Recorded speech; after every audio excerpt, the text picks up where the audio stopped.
Mes chers camarades, bien le bonjour. Aujourd'hui, voilà, je suis un petit peu dans mon jus, en train de bosser, etc. Et cette vidéo, vous allez voir, elle n'était pas prévue au début pour la chaîne Nota Bene. En fait, la ville de Saint-Quentin nous a contacté avec Khalid, de Kaleidoscope Les Topovores, pour réaliser 2 vidéos là-bas pour l'office de tourisme local, l'office de tourisme de Saint-Quentin. Donc c'est des vidéos, vraiment, on a été payé pour les faire, mais qui n'étaient pas destinées à aller sur Internet.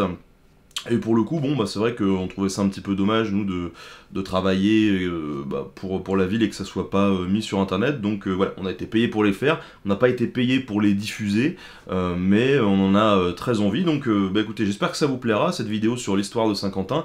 Puis n'hésitez pas non plus à aller en description voir le lien de la vidéo de Kaleidoscope Les Topovores. Allez, bon visionnage et à la prochaine. Bonjour à tous, je suis Ben de la chaîne YouTube Nota Bene et ensemble nous allons revenir sur l'histoire de cette belle ville de Saint-Quentin. Dans l'Antiquité, la ville actuelle de Saint-Quentin n'existe pas. Le territoire est occupé par un peuple gaulois belge, les Viromanduis, qui se regroupent autour de l'oppidum de Vermand, une place défensive. En 57 avant notre ère, il participe à la coalition des Belges contre César, qui finira par prendre le dessus en saluant au passage la combativité des Viromanduis. Une nouvelle ville est alors construite par les Romains afin de profiter du nouvel axe routier Rome-Grande-Bretagne. Augusta, Viromanduorum. Cette région reste le théâtre de pratiques religieuses un peu fourre-tout, et progressivement l'Empire romain tente de convertir tout le territoire aux siennes. Quintinus, un prédicateur, serait venu dans la région au IIIe siècle pour faire son office et tenter de convertir un maximum de gens à la chrétienté. Une entreprise difficile car il irrite passablement le préfet local, Rictiovarius, qui ne veut pas promouvoir cette religion. D'après la légende, il le fait arrêter puis torturer, lui faisant même boire de la poix bouillante avant de le transpercer avec des pieux, ce qui visiblement ne vient pas à bout de Quintinus. Le mec il est assez fort. En tout cas, s'il s'échappe près de 3 fois, il sera rattrapé puis décapité dans la ville d'Augusta Viromanduorum avant d'être jeté dans les marais. Sa dépouille, tout d'abord perdue, serait alors retrouvée près de 50 ans plus tard par Eusébie, une vieille femme aveugle, qui l'aurait vue dans ses rêves. Elle aurait placé sa tête et son corps sur un char à bœufs et aurait monté une colline sur laquelle les bœufs se seraient arrêtés et auraient refusé d'avancer plus loin. C'est ici que l'on fera construire un lieu de culte en son honneur, ce qui lui permettra de recouvrer la vue. Ce lieu de culte, c'est l'ancêtre de la basilique de Saint-Quentin que l'on peut toujours voir aujourd'hui, et ça reste un des plus grands monuments gothiques de France.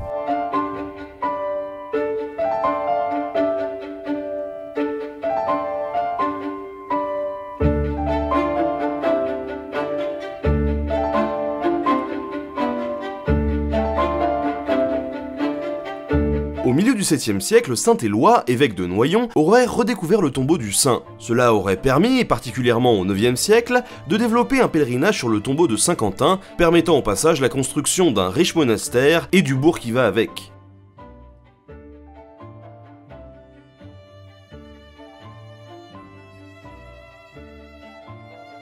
Le 9e siècle, c'est aussi l'époque des raids vikings, que l'on appelle également les Normands. Ces derniers ravagent la ville en 883, et Saint-Quentin, suite à cette tragédie, se dote d'un mur d'enceinte 3 ans plus tard, dont on peut encore voir le tracé sur le plan du cadastre actuel. C'est à cette époque que la ville est baptisée Vicus Sancti Quintini. Saint-Quentin est alors en parfaite position pour prendre son envol économique. Située sur la route des Flandres et de la Champagne, elle bénéficie à partir du XIe siècle du commerce du textile et elle développe particulièrement une activité drapière. La ville est si puissante qu'elle bénéficie d'une charte qui lui octroie beaucoup d'indépendance. Et à partir du XIIe siècle, Saint-Quentin s'étend sur près de 110 hectares.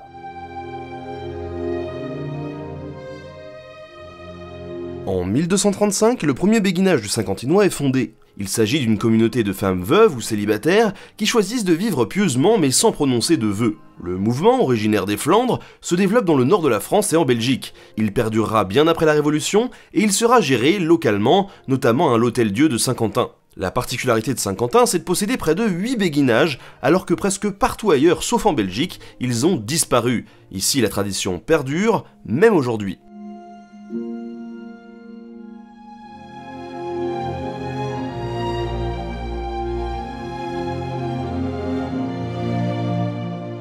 Alors que le chantier de la basilique est lancé dès 1195 et que la ville rayonne dans bien des domaines, la guerre vient frapper aux portes de la ville, ce qui va considérablement impacter son économie et sa démographie.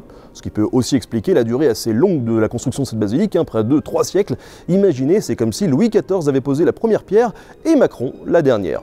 À partir de 1297, les tisserands du nord de la France et de la Belgique se révoltent contre le roi. C'est la guerre des Flandres. Saint-Quentin intègre alors le royaume de France et s'en trouve à la frontière, véritable forteresse qui subira de plein fouet la guerre de Cent Ans et les assauts britanniques, mais aussi ceux des ducs de Bourgogne qui cherchent à prendre la ville à plusieurs reprises au roi de France et qui y arrivent.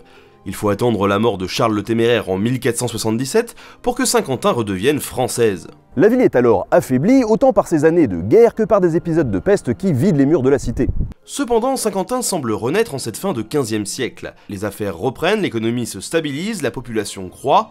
En 1509, la construction d'un magnifique hôtel de ville au style gothique flamboyant, que l'on peut encore voir aujourd'hui, s'achève enfin. On peut d'ailleurs voir sur la façade de cet hôtel quelques sculptures insolites comme ce bouffon, ce gars qui montre ses fesses, ou cette prostituée qui prend du plaisir. Tous les indicateurs semblent au vert pour la ville jusqu'à cette terrible année 1557. La couronne de France est alors en conflit ouvert avec l'Espagne, dont les Habsbourg sont les dignes représentants. Situés à 30 km à peine de Saint-Quentin, ces derniers marchent sur la ville. Les fortifications entourent désormais Saint-Quentin, excepté une partie, celle des marécages qui est considérée comme un rempart naturel à l'envahisseur. Un accès que choisit pourtant d'emprunter les Espagnols et qui leur permettra de prendre rapidement la ville, de la piller et de l'incendier. 2 ans d'occupation et une nouvelle guerre plus tard, celle de 30 ans, la ville qui ne compte plus que 8 à 10 000 habitants peut commencer de nouveau à souffler. La victoire de Louis XIV sur les Espagnols en 1659 permet le traité de paix des Pyrénées, qui repousse les frontières du royaume de France. Saint-Quentin perd alors de son importance stratégique et peut se concentrer sur son économie plutôt que sur la défense. Des protestants flamands s'installent en ville et développent un nouveau savoir-faire, celui de la toile de lin, très réputé. Quand Louis XIV révoque l'édit de Nantes, interdisant à ces protestants de pratiquer leur foi, Saint-Quentin, toujours modéré politiquement, mettra tout en œuvre pour tempérer les actions du roi en encourageant les protestants à revenir. Au XVIIe siècle, un autre symbole emblématique de la ville est construit, le carillon. Il accueille près de 9 cloches, puis 28 et enfin 37 de nos jours. Les carillonneurs se succéderont pendant des siècles en même temps que les tisserands, dont l'activité foisonne plus que jamais. Au XVIIIe siècle, le Saint-Quentinois est résolument une ville orientée autour du textile. Plus tard, Coco Chanel viendra même tisser ses étoffes dans le Saint-Quentinois, à Bohain en Vermandois.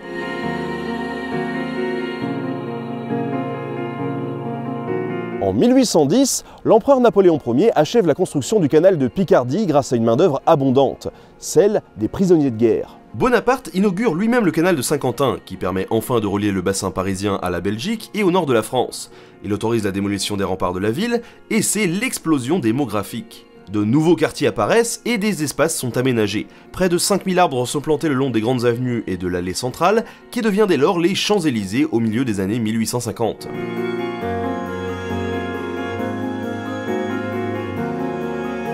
C'est à cette époque qu'arrive le chemin de fer, inauguré par le neveu de Bonaparte, le futur empereur Napoléon III. La ville connaît alors un essor industriel sans précédent sous le Second Empire, voyant la prolifération d'ateliers de tissage comme des filatures de laine ou de coton.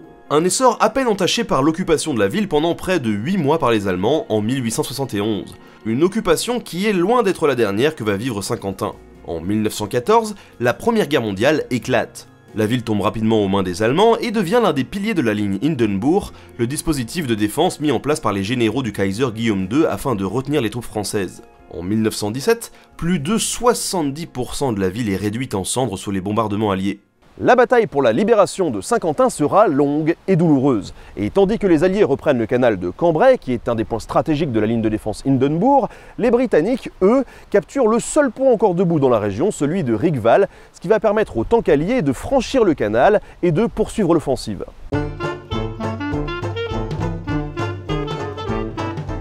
À la fin de la guerre, Saint-Quentin se relèvera de nouveau de ses cendres tel un phénix, et les années 20 verront l'explosion de l'art déco à travers toute la ville, en devenant même un des fers de lance.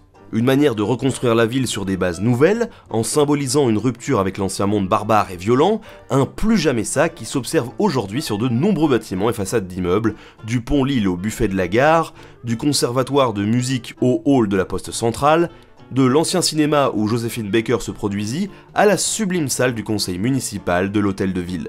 Ah, il s'en est passé des trucs à Saint-Quentin, hein, et encore j'ai pas pu vous parler de tout. Hein. Bah, je suis un peu fatigué, je crois que je vais aller me boire une bière, me reposer un petit peu. Si vous avez envie d'en savoir plus, vous avez qu'à demander à votre office de tourisme. Hein. Allez, ils sont là pour ça. Allez, à la prochaine.